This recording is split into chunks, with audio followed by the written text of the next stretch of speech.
Social engineering. What in the world is that? Well, if we're talking about defining social engineering here, let's say that it is about influencing other beings to pick up a concept of their own as their own when it's not actually their own idea in the first place. I know that's kind of a clumsy definition I just gave, but it's the concept of getting someone else changing one's mind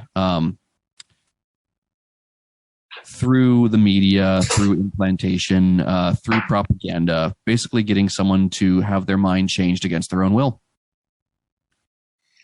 It's very similar to the, which one was it? One of the Nazi elite that said, you tell a lie often enough, people will believe it. That's right. Was that Goebbels? That would, yeah. Might have been. I think it was Goebbels that said that. Yeah. I'm sure somebody will fact check us on this, but yeah. So, and this also goes. Implanting in Scientology generally is done with pain, drug, hypnosis.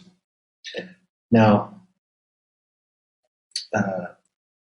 it seems to me that in this day and age, a lot of people are on, if nothing more simply than fluoride in the water. Okay, so let's walk down that little path there and say that people are more malleable. If to our listeners, if you're not aware of what fluoride does in the water, and it's supposedly supposed to be for your teeth, do Google search on what fluoride does to the human brain to get a better understanding of why they put fluoride in the water. It makes a person more malleable to input. Now, if you repeat something over and over and over with, let's say, television programming, which is a weird word in and of itself. It came from as early as 1951, 52, when the first TV sets hit the retail market in the U.S. And you have fluoride in the water, and people drink and are on medications and things like that. Well, then isn't that social engineering in and of itself, just watching TV? Yeah, I mean, especially with just how hypnotic of a trance people watch TV through. I imagine it's been like that since the creation of television. It's been a way for people to live vicariously through a story that's being projected in front of them, rather than gaining their own perceptions and experience in life. But you bring in the chemical aspect of it with what Hubbard talked about with pain, drug, hypnosis, and there is the drug element there. And I would even venture to say that there are other ways that have been developed since he was around in the body. Since Hubbard was around in the body, to kind of bypass the need for the drugging of people like they did with narcosynthesis back when he was doing his research into this stuff. Back then, they were having to use LSD and sodium panthenol, as he calls it. I don't know how to say that properly, but the different psych drugs that were being used. And then that's another thing we can kind of transition into is all the psych drugs that people are being prescribed. Yeah. But what I was getting at is it almost seems like they're able to bypass the need for some of these drugs with the hypnotic states that they're able to get people entranced into through media, especially through social media. There's something very hypnotic about the endless scroll on Facebook, for instance. These are very hypnotic actions, and that repetitive, dopamine hit that people get from social media and all of that can, dopamine being a drug itself, one can use the body's own drugs in pain, drug, hypnosis. That's a very good point. And we've all noticed that when you talk about anything with your Facebook app on your phone, after a while you start seeing the ads for whatever it is that you're talking about. Or thinking about. or thinking about. Yeah, it's the line is getting very much blurred as to what it is that you talk about or you think about. There's that reference Hubbard has for the Philadelphia Doctorate Course in late 51, 52, where he talks about the shades of night. Have you heard that before? I've not. Have you seen that reference? No, You haven't? no, I haven't. Well, let me see if I can pull it up here real quick while we're talking. He talks about this in no uncertain terms. It is from here to the other, but you've already seen the slavery state start with Hiroshima. It became dangerous for knowledge to be disseminated. It became terribly important to them to shut all the boundaries on knowledge. You've seen those curtains shutting down. Those are the shades of night falling. The whole nonsense of thought police is moving straight in the shades of night. We've got a very short time. It isn't the destruction of civilization by the atomic bomb. It's, quote, let's shut down the communication lines of knowledge, unquote. Here, for a brief moment, we have them free and open. There's a tremendous urgency against that. It is real. It is going to happen here on Earth. So, yeah, that's where social engineering came in. Absolutely. I agree with Ron 100% on that. The things he was saying, 1952, you said this was from? Yeah. The things he was saying back then, 1940s, 1950s, he was one of the first people talking about some of these concepts that some of the figures in the alternative media are just, started talking about here in the, first couple decades of the 21st century. But he was on top of a lot of the data before it was ever in the mainstream alternative. Well, so what is the purpose of social engineering in this day and age? Well, I would say that the point of it is, we'll just call them the controllers of this planet, the controllers of the people on this planet, the beings on this planet, have their own goals and purposes that they see fit for the masses of humans on this planet. And those goals and purposes aren't in alignment with the free will and self-determinism of those individuals, of the fourth dynamic of Earth. This would seem to be a prison planet, and Hubbard's not the only person who's come up with that conclusion. We've got Alex Jones and David Icke and a number of other of the big names in the alternative scene have been saying the same thing about Earth being a prison planet. The Gnostics talked about it. A number of people have talked about we're enslaved here, this realm or on this planet. So the controllers are using social engineering to bring about a way to enslave and a way to enslave the masses of people and a way to keep people under their control without them knowing it. Because, you take someone and you enslave them in shackles which are visible, and you have controllers which are visible, there's going to be an uprising against those controllers. So it's much easier and much more effective to control a being through shackles which are invisible and shackles which they mock up themselves. So that's the way I see social engineering being put in. It's a means of soft control. It's through quote unquote through consent, because we're all mocking it up. Being voluntarily duped. Mm-hmm. Yeah, without necessarily a conscious agreement, but there is that level of agreement there, and that's the where social engineering has some real tooth, where it has some real grit, where the rubber meets the road, is the agreements that people make. I guess we could say subliminally. Mm-hmm. So I just saw this today, and I hadn't been paying attention over the holiday weekend. Today is January the 2nd, 2023. And from what I saw, it was my understanding that Elon Musk outed the alphabet agencies on what they had been doing at Twitter, which falls deeply under the realm of social engineering in order to don't look at the man behind the curtain type of a thing, in order to get our now President Biden into office. They scuttled the issues that were coming up with his son and his proclivities. So it's very apparent that it's super easy to get people on the payroll, because apparently there were over at least 100 former FBI working at Twitter to oversee this program on I never really paid that much attention to Twitter myself because I found it disfiguringly negative. Right. But obviously it works.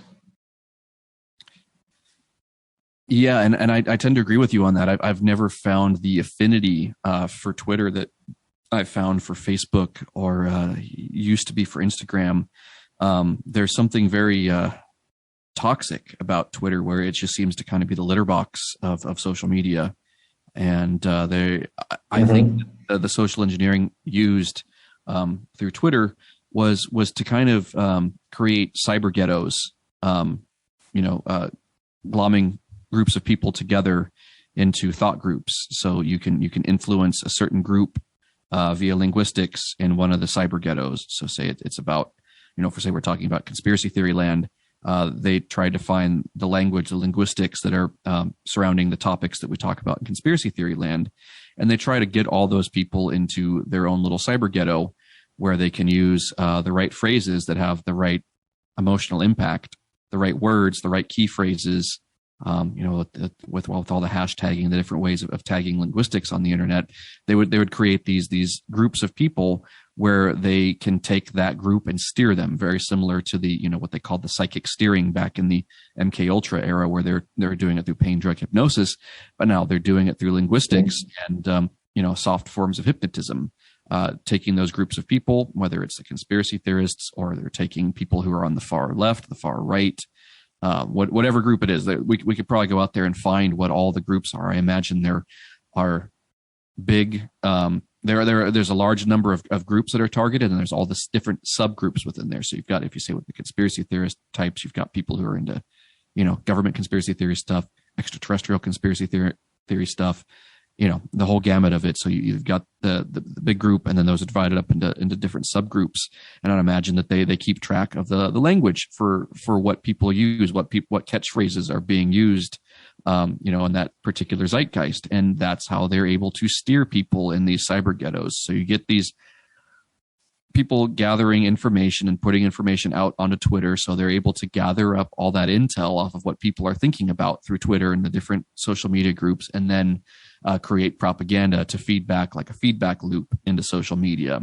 And that's how I think that they're able to create these social media influencers who, we're talking about 3-letter agencies being behind the funding of social media stuff. I would venture to say that most of the influencers out there who are made to look like they're homegrown, so to speak, just Joe Schmo off the street, like talking into a microphone with their friend, trying to make, those people look very organic. But you look at the amount of funding that goes into their production, you go, wait a minute, this person's obviously got a production crew with them. They've obviously got somebody who's writing scripts or talking points. And I would say that those 3-letter agencies and other agencies that we're not even aware of are the ones behind that, where they're gathering up the intel of the language that's being used and then feeding that back into the system through these influencers, especially the ones that are geared at the younger generation. I would say probably Gen Z and younger. They're the ones who seem to be the most.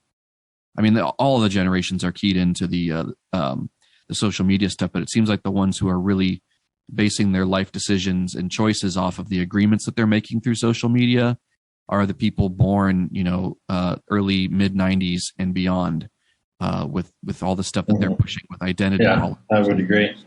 Yeah, like my generation, your generation, people beyond, we all enjoy our social media stuff. We've all made little decisions based off of that, and we tend to make up our own minds. And I'm not saying that the younger folks don't make up their own minds, but it seems like they're the target audience, the target demographic of the first generation who has made up all of their major life decisions off of data that they've gathered off of social media. So again, that's by definition, that's social engineering. They're creating, identity politics where, people have to have their beingness granted to them through an identity that is manufactured by some third party group, whether it's the Tavistock Institute or the Council of Foreign Relations or some of these big think tank groups that come up with this data. All those identities are not homegrown. They've been, kind of like a template that's been assigned so that people can pick them up and bring them on through agreement as what they think the best solution to their life problems are.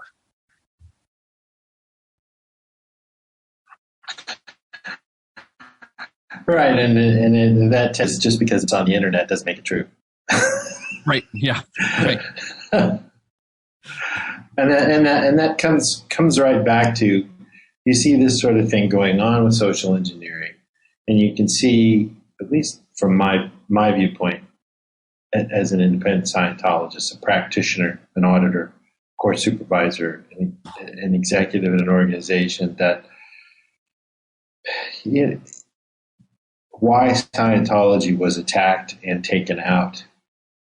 Because it is a threat to these types of programs. You can't have free thought with this sort of thing going on. And that's what Scientology gives you the ability to do, is to look at things critically, not critically as in a critic and that writes criticisms of movies, but you can look at things critically and go, this is a crock or this is true. You are able to differentiate between the two. Scientology and its teachings gives you the ability to see fact from fiction very easily. Wouldn't you agree? 100%. And yeah, like you said, that's why it's a threat. The tech is a threat to these controllers, and anything that has ever come along to encourage people and actually help people think for themselves and make up their own minds, come to their own conclusions. That technology, those practices have always been suppressed and altered into a way that's rendered them ineffective. And I could say that's absolutely happened with Scientology as well, with the church, venturing out to say that it's been rendered ineffective to a certain degree by this point in present time here in January of 2023. The level of effectiveness of the Church of Scientology is less than the level of effectiveness of us in the independent field. There still is a degree of efficacy. Is that the right term? Efficacy? Yeah, efficacy. Yeah. I want to make sure I was using the right term within the church. But this could be a whole other episode about that. But the level of efficacy within the church is less. And that's probably by design, as it has been with other groups. We talked about this with our episode about Thelema and the Golden Dawn. Those groups were infiltrated and watered down. The Church of Scientology has been infiltrated and watered down as well. It's got all kinds of the good stuff cut out of it and filler put in, and the results, aren't doing what they're doing, what they were doing to people back in the heyday, the golden age of the church. So. With that being said, that's why we're so under attack, as you mentioned. And, it doesn't take much more than a little bit of ARC straight wire for an individual to start being able to look at their own perceptions and start gaining some awareness for themselves. And just giving people the ability to have awareness on such a, just for us, such a basic scale like that with ARC straight wire, that's more than most practices out there are able to do for people. So you do a little bit of ARC straight wire with someone off the street, and already you're switching them on. You're switching on their own perceptions, their ability to recall, and we're messing up the social engineering for them. Yeah. So of course they're going to try to stop us. Right, throw a spanner into the works just with something as simple as that. Well, I wanted to mention. This is from ACO Bulletin 9 February 1979. This is How to Defeat Verbal Tech. And this is on the Student Hack course. And it's pretty simple. And when it comes to social engineering, now, of course, videos, it's a little different with videos than it is the written word. But it says if it isn't written, it isn't true. Now, that could be video, could be text, could be audio. If it's written, read it, or listen to it, or watch it, in this case, and because it was written long before YouTube. If you can't understand it, clarify it. If you can't clarify it, clear the misunderstood words. If the misunderstood words won't clear, query it. And then get it validated as a written order from a reliable source. And then force others to read it if it's proven to be reliable. If it can't be run through as above, it's false. Now, this this is very interesting when you try to apply this to certain things like, well, you have Facebook's fact checkers, and then you have websites like Snopes, for example, and sometimes they're even wrong on whether things have been validated as true or not, or what the reliable source is. And I can get into the data series as to what a reliable source really is. But the thing is and I think this is an important point to make with social engineering, is who and or what is a reliable source these days? When you have 5 or 6 media conglomerates running mainstream media, and then online you have Facebook that owns what? Meta owns Facebook. They own Instagram. They own WhatsApp, and probably a handful of others. I think they all the VR too. Yeah. Yeah, and they own Oculus as well. And it seems like they've run into some hurdles that they haven't been able to get over in switching over to Meta, just for the fact that not everybody's going to want to spend $500 for a VR headset in order to go into this strange new world of virtuality. But that being said, and that's a whole other ball game, what that could do to people. But when you get into a situation of reliable source and you're dealing with social engineering, who and or what is a reliable source? Where did they get their information from? We saw this with COVID all the time about the masks, and the efficacy of masks and whether they worked and they didn't work, and the efficacy of the jab and whether it worked or it didn't work. And I mean, it got so bad that people were having to spell out words for things on Facebook in order not to be pulled down, so that people could pass a message on through Facebook. And if you want to get into the totalitarian aspects of it, if you post a video on YouTube, if you look at their terms of service, when you post a video on YouTube, they own it. Not you, they own it. And that's where this whole thing comes down to is who do you trust in social engineering? All of the sources that you have. Do you have any answers on that? Well, I always go back to the first source that you can trust is yourself and your own perceptions. And that's difficult if your perceptions have been reduced. Compromised. There we go. Compromised is the best term. If they've been compromised in any way. And that's why the tech is really great at rehabilitating those perceptions. So they encourage so many things. The establishment, the controllers, whatever you want to call them, the man, there are so many things out there that encourage people to not trust their own perceptions. They going back eons. It's not like this stuff all just came out for Gen Z. We've been in this mess for longer than this planet has been in existence. But it's a template that they've probably carried on through many civilizations of keeping masses under control so that they don't have things to trust their own perceptions. And we can probably look at isolated pockets of cultures and civilizations where a degree of liberty and freedom have been granted to their public, like the original United States of America was very much about the rights of the individual. And you had people developing their own way of life and their own culture around this concept of free will and self-determinism. They had to work within the boundaries of the game of playing in this country, but you had people that were allowed to follow their own instincts. And we have a lot of that in the Western world, but a lot of that's been encroached upon by different political ideologies that have made it, trying to convince people that somehow being an American is somehow like an evil thing or a contra survival thing of being, part of the free world. So that's all been washed away for the majority of young folks now. This concept of, living in freedom and self-determinism is somehow this negative thing. But anyway, getting back to what you were talking about, being able to trust yourself, being able to trust your own perceptions. That's how, we can look at some of the tribal and native folks on the planet and see that, these people who had their own cultures were, they were going out and perceiving their environment their first, second, third, fourth dynamic from their own perception and coming to their own conclusions, making their own culture, their own art, their own music, their own language.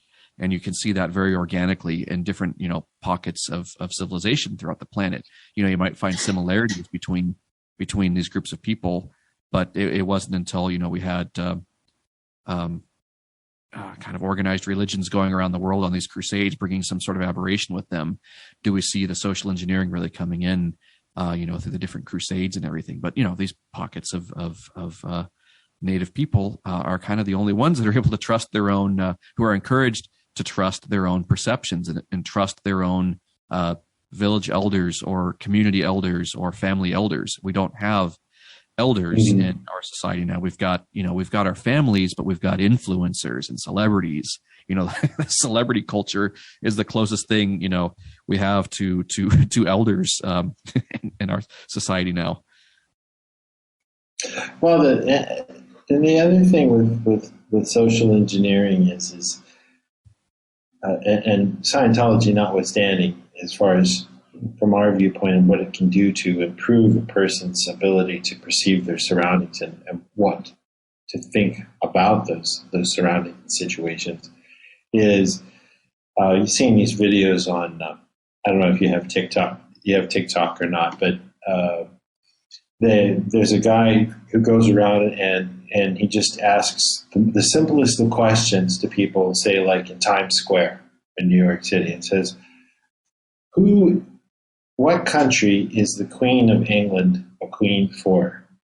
And one for one, every single person he asks. Now, granted, I'm sure the videos are probably edited, but it is stunning how obvious this question is, and people get it wrong.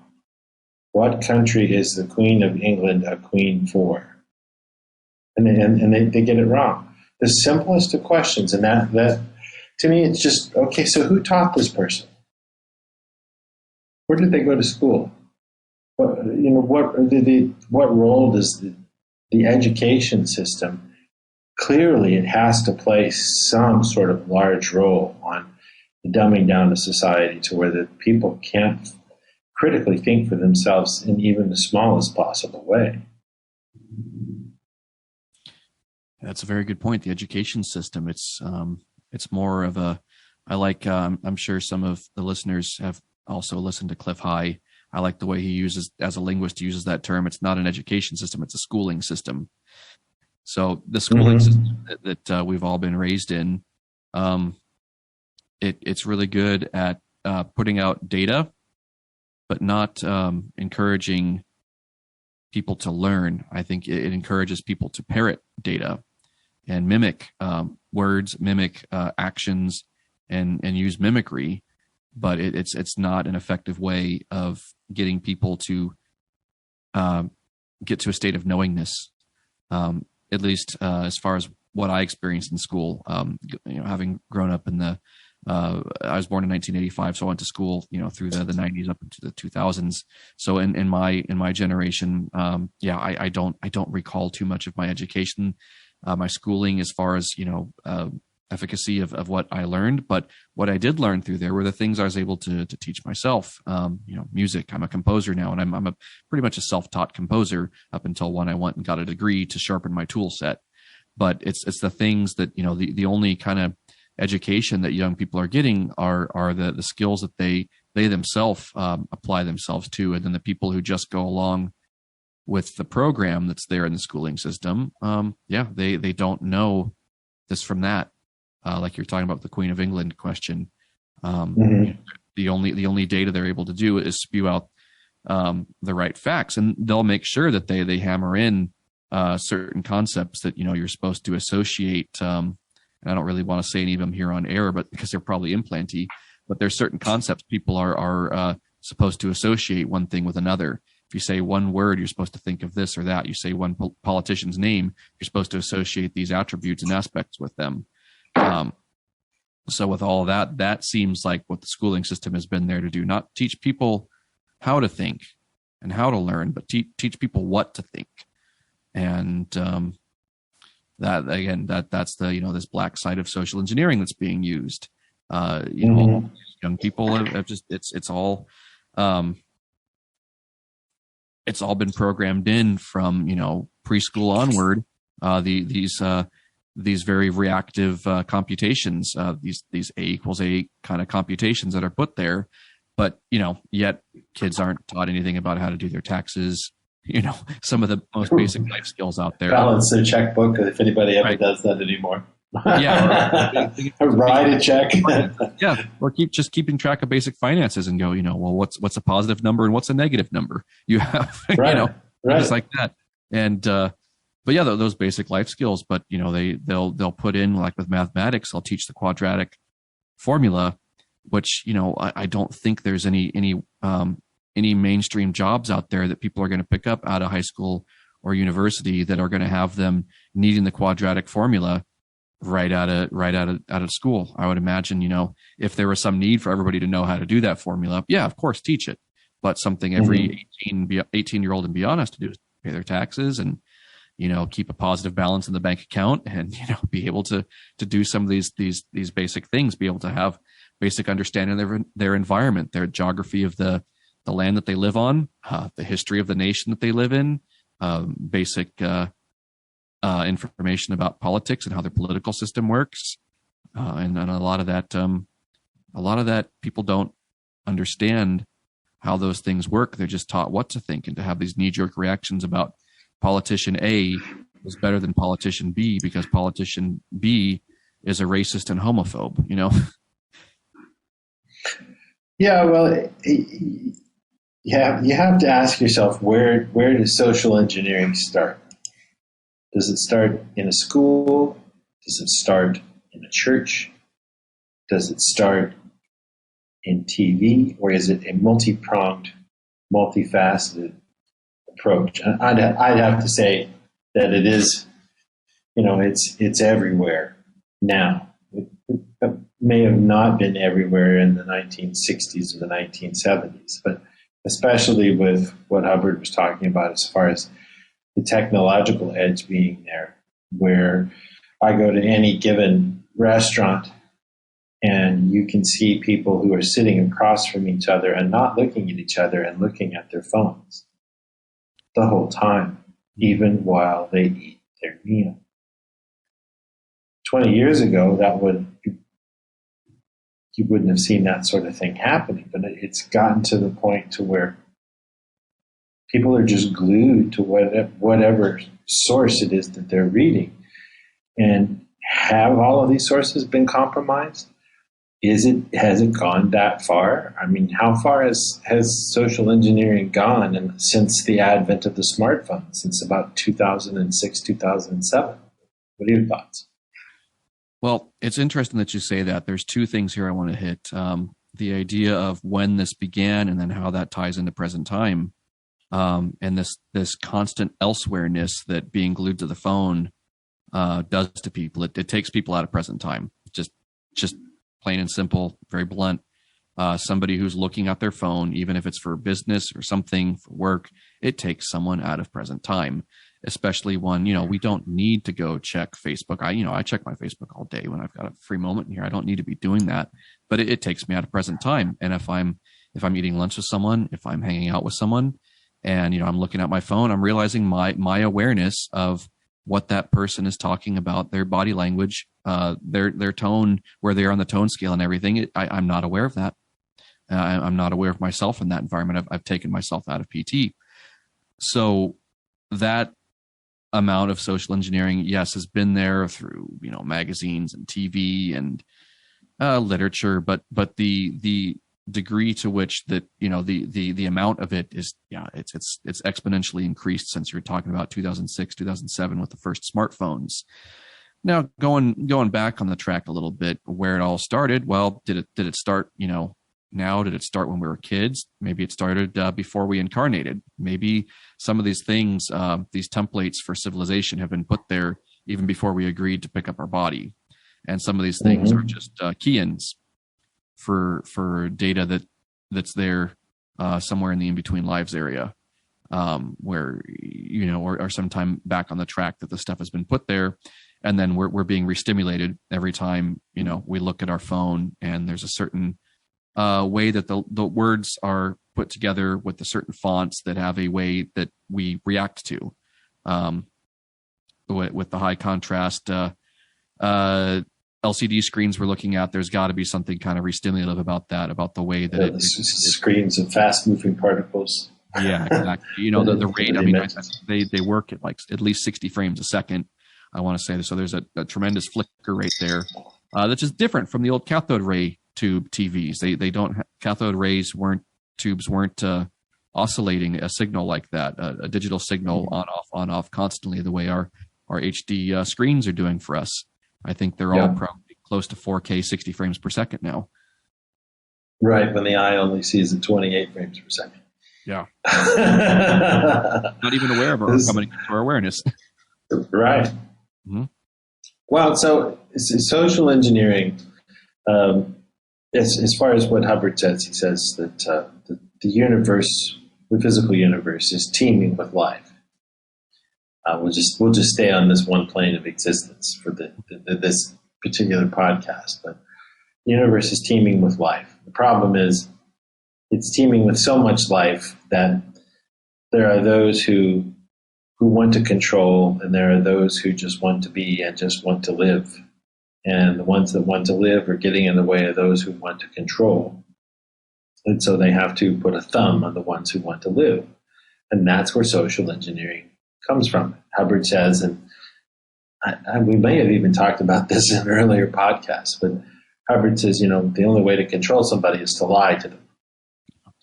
And what that means is that for anything to persist, there must be a lie behind it. It's an axiomatic law that if a person knew, somebody said, I want you to jump in that hole, and they didn't know what was on the other side of that hole, a meat grinder, and the person said, well, I want you to jump in that hole. It's the way to heaven. So, oh, well, great, I'll jump into that hole. Well, guess what? You just controlled that person into a meat grinder. That's what he meant. It wasn't, to lie to people, to control them in that sense. I mean, everything can be taken out of context very easily.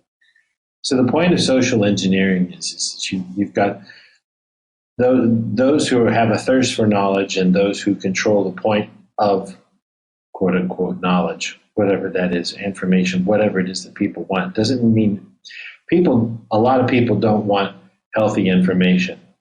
They want a faster route to dopamine.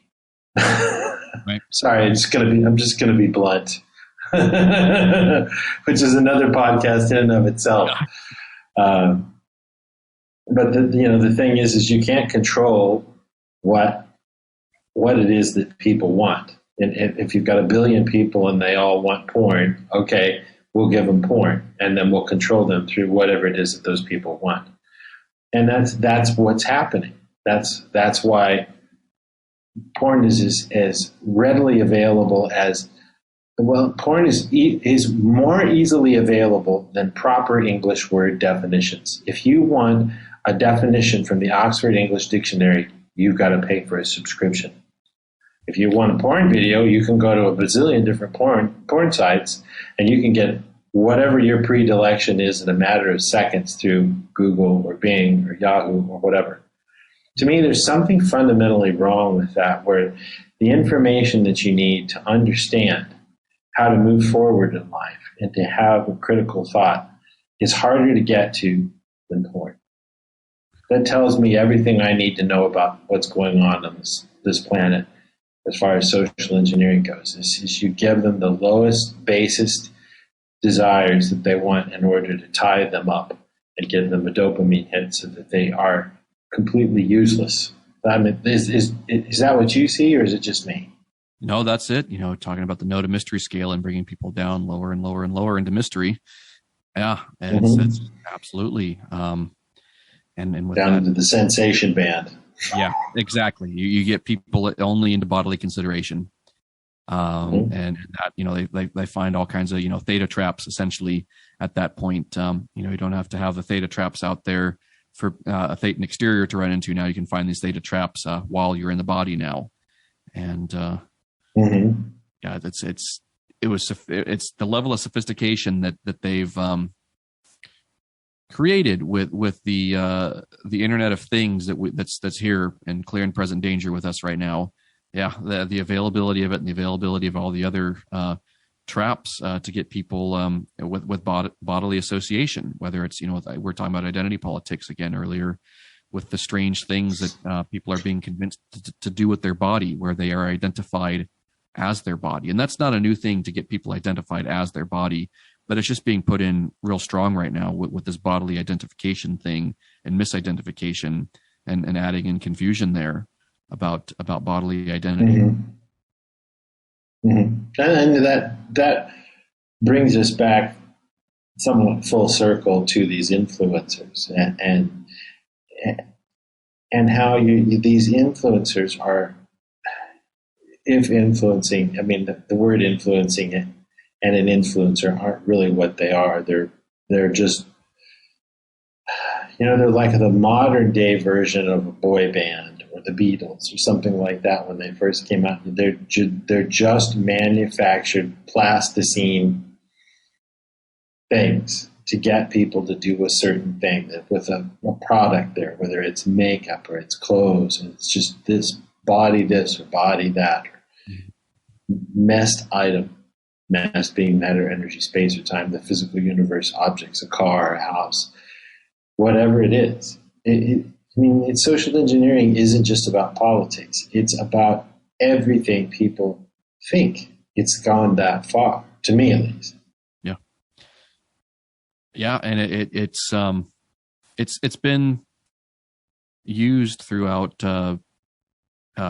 big organized religion too for a very long time. Some of the big crusades that have gone on the planet, getting people to have these ideas that are cast down to them through the only medium that they had at a time would be a book, or about through a church, where that was the only way you're able to pass out or supply a tremendous amount of information to people, is by getting them all together into a congregation with one speaker there, an individual speaking to them. And then, when the printing press came around, they were able to print stuff into books, into publications to put out. But it's something that's been extant for as long as there's been bodies, I would imagine. There's been ways to enslave people into those bodies and trick people into identifying themselves as that body. And, we go through the cycle of civilization where we're running around as cavemen up and to the point to where we become spacemen, and then we become cavemen again, through this whole cycle. And there's always a trickery there to get people to forget that they're a thetan driving a body around, to get people to think that they're that body. And it just seems like that's a constant cat chasing its tail kind of thing, or, cat and mouse game of like you're saying, the ones who wish to live versus the ones who wish to control those who live. Mm-hmm. Yeah, and through the flow of information or the lack thereof. I mean, you look at the data series of Hubbard's data series in the data evaluators course, and omitted data, dropped out time, altered sequence, all these different things, and you can go through almost any internet document. And I have a pet peeve also of a lot of these articles that you read, news articles that you get through Apple News or whatever. It's like, doesn't anybody use an editor anymore to check their work before they publish something? It's almost like editors have been completely cut out of the mix. And you see this horrible grammar, incomplete sentences, or to these. It's awful the way this. I mean, you think, okay, well, not only is the education system bad, but I mean, best practices in publishing. That was where I was heading with this, is that we've seen sort of a Gutenberg printing press revolution again with the advent and the maturity of the internet, where not only can you get information, you can get information with any kind of a decent internet connection, Wi-Fi and such, immediately. The turnaround time is something's on the other side of the globe before you can finish your next sentence. And the ramifications of that are the speed with which you can send information can work for you, or it can work against you as a society, because of the information that's in there, the content of that information. And the responsibility is people have to take responsibility themselves and say, well, this is real, this is not real. But opinion is where everything breaks down. Because as many people that are for something, there is many people that aren't.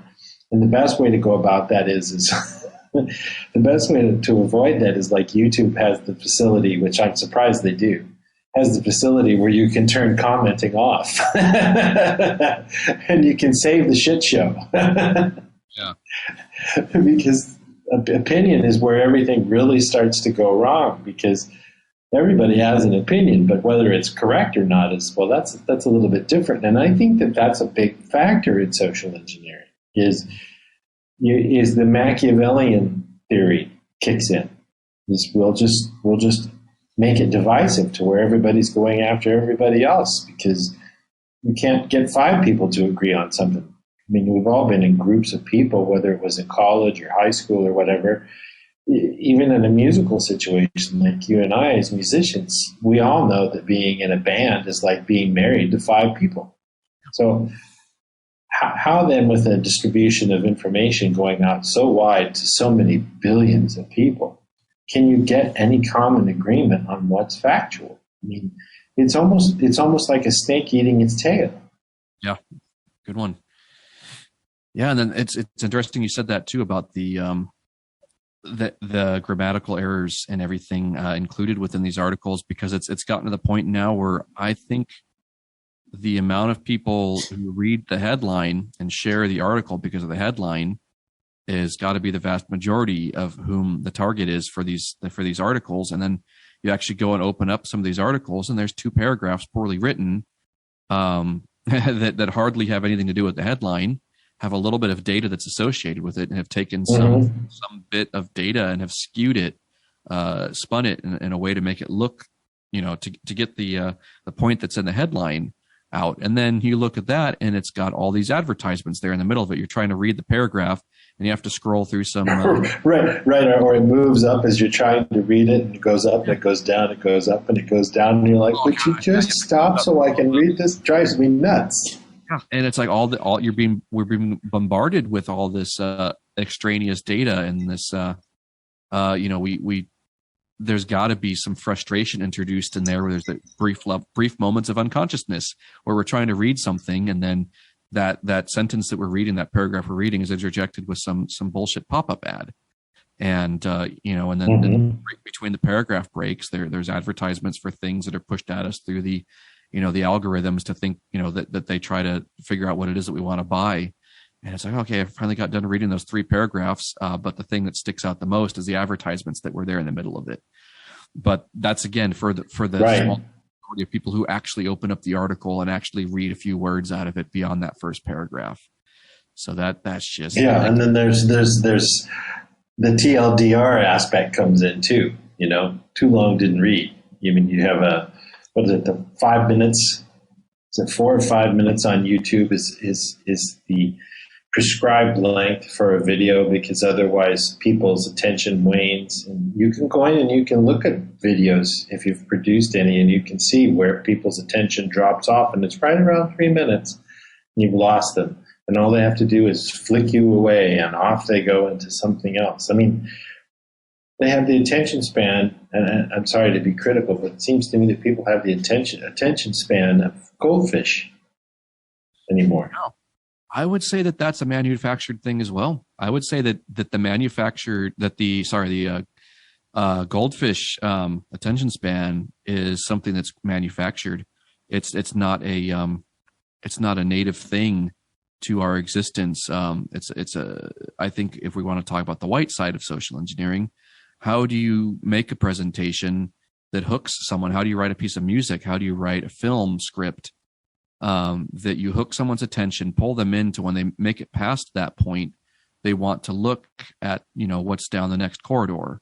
you have to use a certain amount of smoke mirrors to lure somebody in and go, oh, okay, I want to look a little farther. How do you lure that guy into the hole with the meat grinder in the ground, like you were talking about? You can do black social engineering like that, or white social engineering, positive social engineering that, a composer, a songwriter, a script writer, a playwright would use to pull someone's attention through. So I'd say, our greatest currency, our greatest commodity in the universe is attention. We're trying to cause, we're out there causing effects. And a lot of times we want other beings to see the things that we're creating. And then, the effective magicians in the shows are the ones that make these beautiful mock-ups for the people to look at and go, ooh, I like that. And, paying attention to those things. So I think the goldfish 11-second or 5-second attention span thing is something that's been programmed into people and can be broken. People can be broken from that very quick. I think it was when the film Joker came out, I listened to an interview with the composer and one of the producers and the director of the film, and they were saying the same thing. It's like, it's bullshit that people say that people only have, the attention span of a goldfish. You need to add an action scene every so often. You need to make this kind of edit here. Otherwise, people aren't going to pay attention. Let's make a film and test that and just use good writing and, good stage or good film craft and make something that can pull someone's attention through, the way that, a Greek drama or, a Beethoven symphony can keep someone's attention pulled into it. And by using the craft of, again, it's positive social engineering to get someone's mind pulled in, their attention, I should say, pulled in to that film. And so they created the film Joker. It's like, oh yeah, that actually was a very well written script. The screenplay was done very well, and it didn't follow that formula of what they're doing with like Avengers and all these other scripts that are I think primarily written through AI nowadays. It seems that way. And I'm looking at it, I'm like, after playing around with some of these AI art generators and things, I'm like, oh, I kind of see that there's something like this they're doing where they add in, they import the script from Jurassic Park and, some of these other hit films that have worked. And they make this AI generates a script that has all these key elements of other films in it. I'm like, oh, okay, that's what they're doing here. And that's why some of these films are just so weird, because they're not written by a human. I mean, they might be edited together a little bit with some human elements added in, but they sound like those AI chatbots talking to each other sometimes. So anyway. Yeah. And, that is an aspect of social engineering that is easily missed. It's what's writing the stuff that people are reading, or what or who. Yeah, what, and then what's behind that what, who or what is behind the what. Yeah. And I think going back to some of Hubbard's stuff, he talks about there being technology left around, technology around left behind from, the different invader forces. He talks about the fourth and the fifth invaders, and some of this technology coming from the fourth invaders. Now, I would imagine, I would venture to say that some of this internet tech that we have might be something that's been here for a very long time, and we're just rediscovering it or discovering how to use it again. And some of these tech giants may have found a little bit of that, sometime in the early mid 20th century, and have just now developed it to the point where they can start mass producing it and using it again the way that it was being used, way back on the backtrack when this kind of stuff going on for a long time. It's not the first time we've been to this rodeo before, people and changing people's minds through electronics. And they just get more sophisticated with it as they develop it with whatever the electronics technology is that a civilization has developed. Well, if you look at the movie industry, for example, and how, gosh, it seems to me over the last, I don't even say 30 years, just over the last 20 years, the number of times I've gone to a movie and walked out of it and gone, why do I keep doing this to myself? It's the experience is more about the popcorn and the drink. I mean, which is easily $20, in the States and stuff like that, than it is actually the movie itself. It's just you're going through the motions of revivifying your past movie-going experiences, like when you went to see, well, I'm dating myself, but when you went to see a really good movie, and Indiana Jones or Poltergeist or, gosh, I don't know. I mean, even in the late 90s, there were some really, really good movies. But then all of a sudden, it just went to hell in a handbasket, and you keep seeing the same themes over and over and over. Like there was some GI man standing there going, it's got to have this, it's got to have this, it's got to evoke feelings of this, it's got to have 18 explosions, which are a certain color of orange, and after a while, you just go, they're just manipulating me. And you almost feel like you were robbed on the way into the movie theater, and they just picked your pockets or something, because it is so devoid of any redeeming quality. I mean, is it just me? How is that social engineering? I mean, it's got to be in some way. I mean, Hubbard says when you finish OT7, he says it ruins movies for you, which it does. It really does, because I can figure out the movie in the first 3 minutes as a general rule. Or if I'm watching TV with my wife, I'll say, well, because there's some dramatic moment in the main character looks like he's going to die. And, well, there's 8 seasons of this show, so obviously he doesn't die. And she gets mad. Yeah, right. She gets mad at me. He's like, come on, suspend my disbelief, damn it. It's that sort of thing. At what point do they think we're just a bunch of chimpanzees? Or is that how bad things are? I mean, I know the answer, but I don't quite really want to confront it. But as an auditor, I see it every day in the same right. Yeah, I think it's a lot more malevolent and a lot more evil than that. I think there's that deliberate restimulation put into some of that. I think they're deliberately again, you mentioned the thing about being stuck on the food and the environment of being in a movie theater. They get people focused on their body and focused on, you got people out of present time again. A lot of times, you're watching a movie and your awareness is reduced. So it's real easy to put ideas into people. And I agree with you. Mm-hmm. Like 30 years, it's not about filmmaking anymore or about entertainment. It's about politics.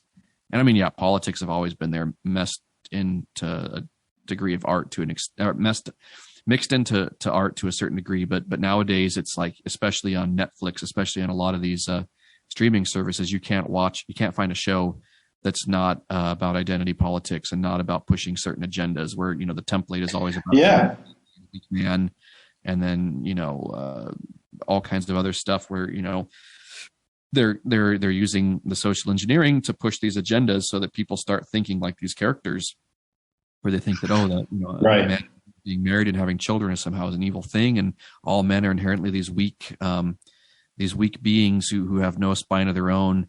So and rebelling against dad kind of thing. Like when you watch even like Peppa Pig or something, you see how that idea of daddy being stupid. There's all these things like about breaking up the idea of a family, breaking up the idea of being able to trust your own father, of trusting your parents. There's this concept that's there. It's terrible. I've only seen like maybe one film here in the last couple of years that has not had a weak dad figure in the story. And it was that newest film called White Noise that just was released on Netflix last year. And it was actually very entertaining. Mm-hmm. Again, the script sounded very, very AI-ish, but it was the first time I saw a family unit where, even though there's the aberration within the family stuck together and made it through. I'm like, oh, you don't see that. You don't see the family sticking together. Usually you always have either the single mom or the single dad. Not in this day and age. Right. Yeah. Like, the first time where families made it through and the dad and the mom worked it out. And I was like, oh, I actually really liked that. That was actually very enjoyable. The story was kind of whatever, but the character development and the way that they kept the family together through the difficulties that the two of them faced with their children. I'm like, okay, that's the first time I've seen the family being encouraged in a very long time. Mm-hmm. Yeah, it's one of those themes like, in the 70s, everything had quicksand in it. I know you weren't around then, but, somebody was always getting caught in quicksand in some episode of this or episode of that. It's like, well, I've never seen quicksand. I'm from Missouri, but it seems like quicksand is everywhere. If I believe what's on TV, I mean, that's a prime example of what social. I mean, very simply broken down, but prime example of kids, especially people who are impressionable, is you just give them the themes that you want, and they'll go, well, I guess this is just how life is. And then you progress it from there to the next stone that they step on and the next stone that they step on. And it's okay to ratify whatever radical ideas that you want to present. And when you have you have these behemoths like Disney, I mean, and there's a lot wrong with what is coming across in a lot of the content on Disney in the last couple of years. That, I mean, it's just mind-blowing when people point it out. You're just like, what? And, I don't want to go down any rabbit holes here, but it's very much almost like a Twilight Zone episode, how far stories are going in the directions that they're going in, and trying to make these, what were once taboo subjects, socially acceptable. I think you know what I'm talking about. Yeah. Yeah. And it's progressing and progressing and progressing. And this I don't cuss in our podcast very often, but this shit's got to stop really quick, because we're headed in a foul direction really quickly. And one of the reasons why we do these podcasts is to give people a viewpoint from an independent Scientologist viewpoint. And in Hubbard's day, I mean, he came from a background where women were barefoot and pregnant in the kitchen. And, there was a homophobic atmosphere in the 50s, a big one. I don't want to get into that, but I'm just saying that that's where all of this stuff came from. But I mean, if you separate out maybe those two concepts out of Scientology, and you take the data in Scientology and you learn it, even the most basic concepts, and you look at what's in the media today, television, YouTube, whatever's on your phone, and you go, that's not civil. That is not the way you treat somebody. I mean, if you're on TikTok and you see the heinous things people say, because there's no repercussions for the things that people say or do, and you get banned, or worse yet, Facebook shadow bans somebody. I've seen the effects of shadow banning. Shadow banned right now, yeah. It's just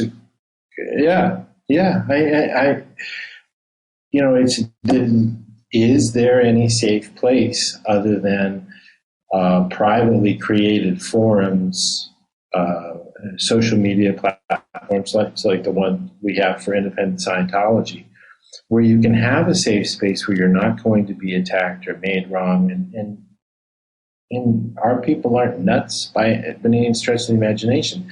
Is that what it comes down to? Is that you have to fractionalize down to a super small, far corner of the internet in order to have a proper conversation without fearing for your life?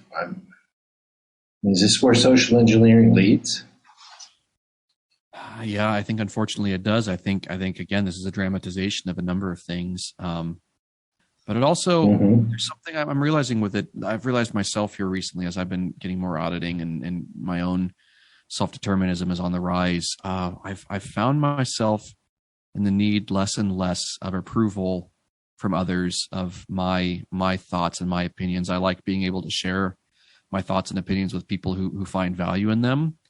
But I don't, it's not necessary for me to find someone to go into agreement with. It's nice being able to talk to you and my friends about these things. But there's a while not too long ago where there's like this compulsive need to have, the online community, or, these, all the likes and everything, the anxiety of getting the number of likes that something has. And I think people get pushed into that, especially on Instagram. I used to like Instagram a lot more than I do now, where I see how there's so much pressure to make yourself look perfect, to make yourself look, maybe not perfect, to make yourself look, how everything on Instagram is very pretty. It's very, very, good. There's all the filters, and people use their good camera angles and their good lighting. Instagram's designed to elevate, we all, when we're taking a picture of something like of our desk or of my music stuff, we need to make it look all pretty and something to put on Instagram. And there's just that pressure that it puts on us to make things look that way. And I found myself less and less feeling that compulsive need to do that, and just valuing my own opinion, and trusting, my own observations and my own validation for what I'm observing in life matters more than anything. And if I can find one or two people along the way that I can be able to have conversations with who are on a similar enough path, being able to talk to my best friend Timony about things. She's on a similar enough path where it's like we don't agree on a lot of things, but we're on a similar enough path where we value our conversation because we can talk about things from a same aspect of two people being on a similar journey in life. And it's like that with social media, where it's like, I think we've had an anxiety as beings to need to have these spaces where we can go into, that, like I was talking about, these kind of cyber ghettos that they're engineering for us. We've kind of felt like we've needed to go into them, and just like the idea of being tricked into a body or something, it's like, wait, we don't actually really need too much of that. It's nice to find one or two people here and there that might float through our life for a period of time, or they might end up sticking around, and where we can share ideas with. And it's getting more back to organically what I think this universe is like, not just here in this corner of it, or this realm of it, this district of it, but throughout the entire universe. I think life passes, we have life passes by life, and sometimes we interact with other life forms and do a little bit of a dance and a little bit of a show and say, oh, that's kind of a cool thing that's there. And, picking up novelty and picking up enjoyment along the way, paying attention, giving attention, and receiving attention for things, and moving on, and using those things that we've passed through in the universe to inform the next creations, our next mock-ups that we go do there. I think we're getting close, or as beings, we natively go in that direction. But as we talked about, coming full circle, they don't want us doing that. They don't want us going around and sniffing out new creative ideas. They want us to mock up what they want us to mock up. They want us to be controlled and only, kept into these groups where we're easily manipulated into giving up our freedoms, giving up our freedom of thought, giving up our freedom of the ability to make decisions. So, again, like I'm saying, the auditing does that for me. It helps me be able to take my own creativity and allow it to be informed by my friends and family and the people I interact with on social media and on real life, but not be too concerned about any of it. And I think that's what they're afraid of, is people not being too concerned with it, not giving a shit, about what people think about how many heart emojis you get or anything about something, but just being able to do something for its sake, art for art's sake, rather than art for the sake of getting likes and thumbs up on Facebook.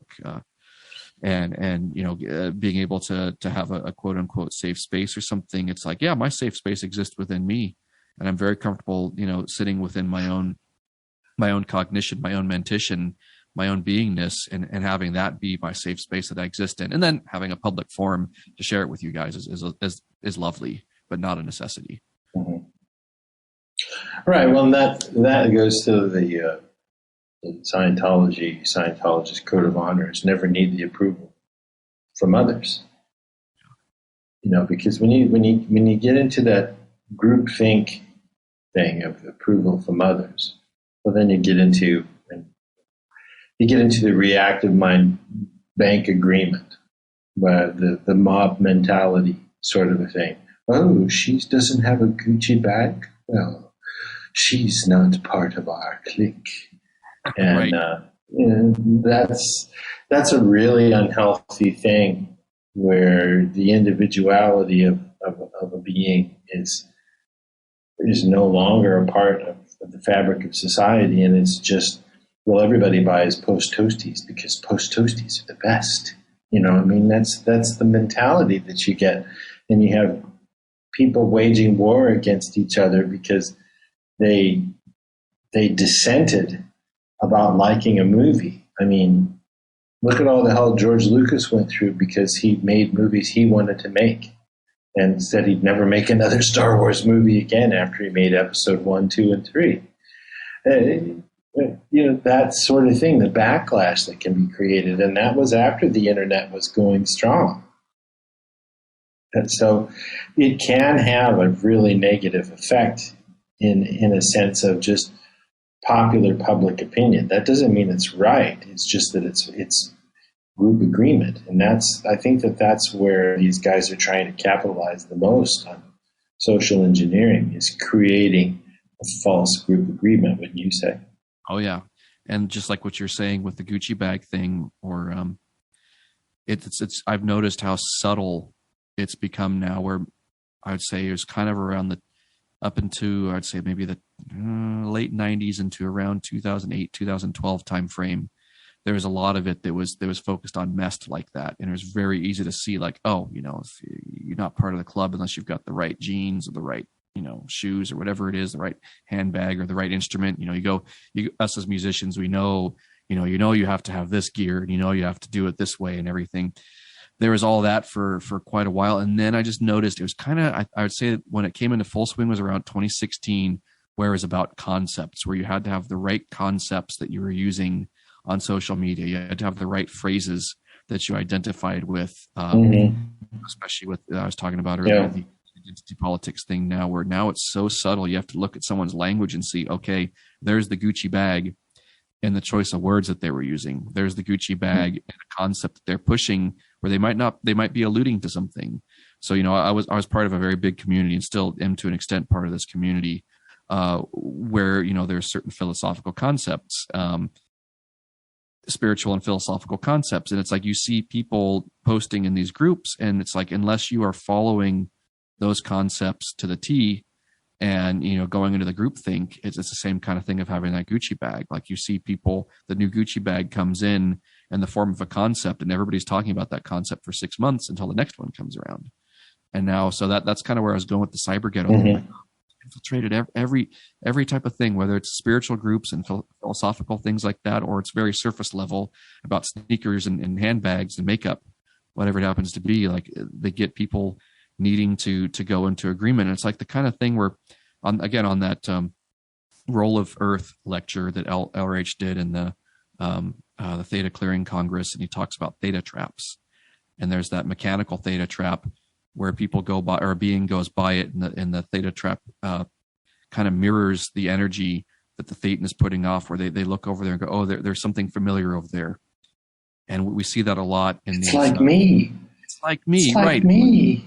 In those things, that's exactly what these we're talking about Twitter and Facebook groups earlier. It's what it does. Like, all these things that we associate as me are not you. They're the social engineering concepts that have been very carefully designed to be brought up. Yeah, manicured. Yeah, manicured perfectly for the cyber ghetto that you exist in, and they present it to you on a silver platter. Ooh, that's mine. That's me. That's not mine. It's me, actually. It's what they get people to do. They get people to go into agreement with identity with it, and then they get people using that, using the vernacular about it. And they go into those groups where there's like, oh, there's more of that, and there's that theta trap there. There's that language being used. So the subset of a subset of a subset. Right. And then it's like, oh, after the theta trap.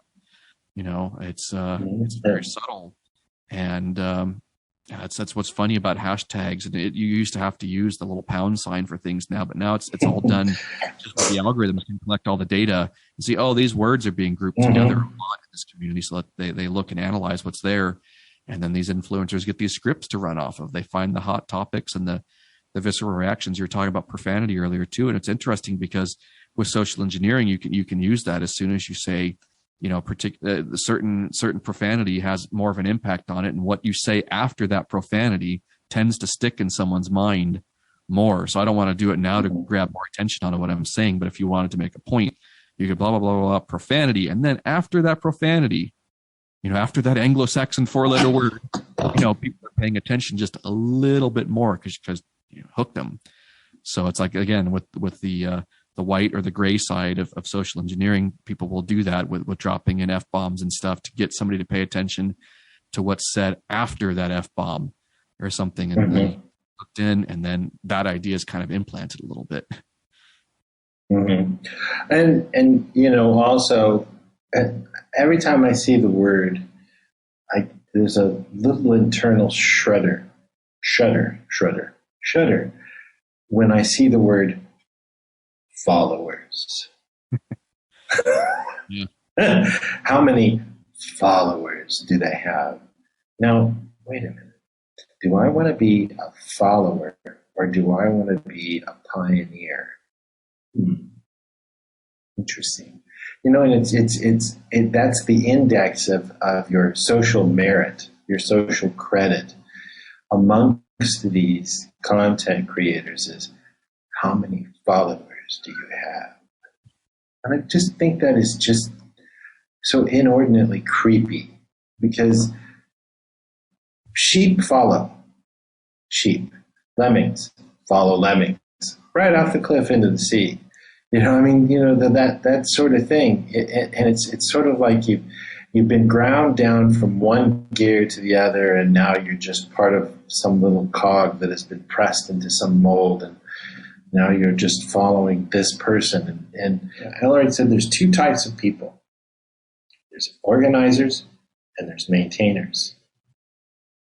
And the organizers and the maintainers cannot coexist. They will kill each other in one way or another. And I'm not talking literally, but there have been some situations where that occurs where people disagree with each other so vehemently. But that's part of the thing that you see is you have the people who are pioneering and they're putting something there, and then you have the people who are just mindless sheep, and all they do is just follow something else instead of doing their own thing while they sit there and they eat their gummy worms or their can of Pringles or whatever. And more and more and more, you see that with the mindless activity of all of this stuff that's spit out of the machine of what's the new game for the PS4 or that sort of thing. And then they sit and talk about it for 6 months, like you said, until the next new game comes out or whatever. And so the news cycle continues on and on and on, whether it's 24 hours or 6 months. And is this as good as it gets?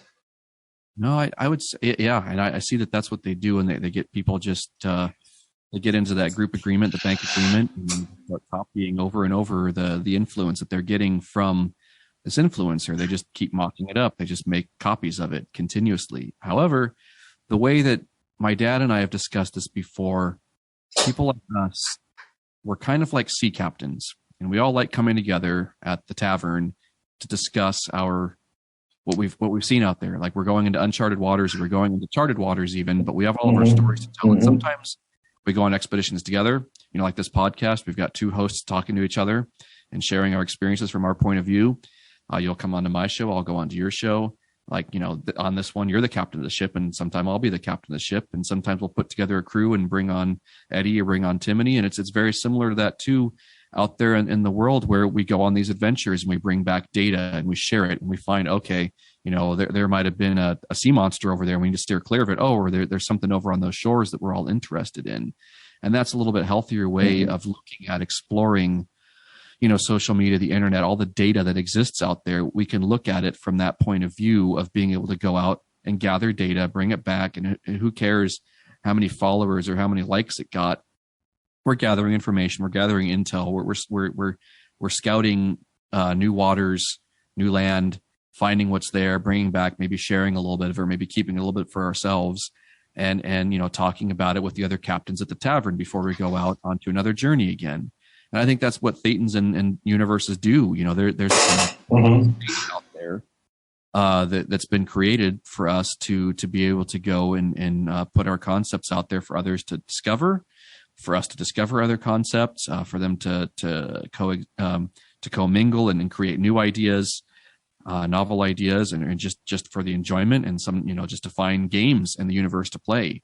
And that's, I think, a much higher game than just the copycat game of having the influencer and the follower that take one idea that's coming from the influencer's handler and then having it be passed down to all of their followers to copy and mock up themselves. That's a much lower game and a much more aberrated game than the game of the explorer or the pioneer or the sea captain going out and finding things for on their own with their small crew or with their large crew, whatever. They're going out with their crew and exploring, uncharted land, uncharted space, uncharted oceans. That's the way I like to think of it. It's much more, it's a much higher game, and I'm sure there's games above that. But that's kind of the game that I enjoy playing, as far as rather than just playing the copycat game. I like playing that game, and my dad's a very similar being in that way too. And I tend to find myself around other beings, yourself and people and the other people that have that kind of perspective too about life. Right. Well, in the axioms, there's three universes: yours, mine, and agreed upon reality. And there can be lots of agreed upon realities, but the best reality of all is a reality of truth. Truth is a very relative term compared to what, and you have to have the appropriate information. And I think in this day and age, how social engineering occurs is that through the use of keywords and tagging and things like that, the truth gets sifted out in a lot of ways, in a lot of places, to where the reality that two people can have, an agreed upon reality, is based off of something manipulated into something that doesn't exist at all. And that's what social engineering is your agreed upon viewpoint is only as good as the source information that you have. And in closing, as we're hitting almost an hour and a half here, it seems to me that what we can offer with this podcast on this subject is that Scientology, independent Scientology, gives you the ability to think for yourself and to perceive things as they truly are in very short order. You don't have to spend tens of thousands or even thousands or even hundreds of dollars. The information, a lot of it is free on our website and lots of other websites where you can think for yourself. You don't have to be influenced. You don't have to be socially manipulated at all. Just read the data, apply it. If it works for you, keep applying it, and tell your friends about it. And then you will have an agreed upon reality worth sharing. Jason, I've really enjoyed having you on this podcast tonight, and we need to figure out another podcast to do for next week along these lines. We'll put our heads together, and I'm going to be on your show later on this week, right? Yeah, hopefully we'll get that scheduled with Timony, get you on, and we'll be getting that one uploaded shortly after this one, and I'll be putting out a steady stream of stuff to keep people interested. Cool. Well, thank you for being here, Jason. It's been a pleasure. And to all of our listeners, find the information and find out if it's true for you. And if it's true for you, well, then use it. For Jason Roma and myself, Jonathan Berg, for AOGP, have a great evening.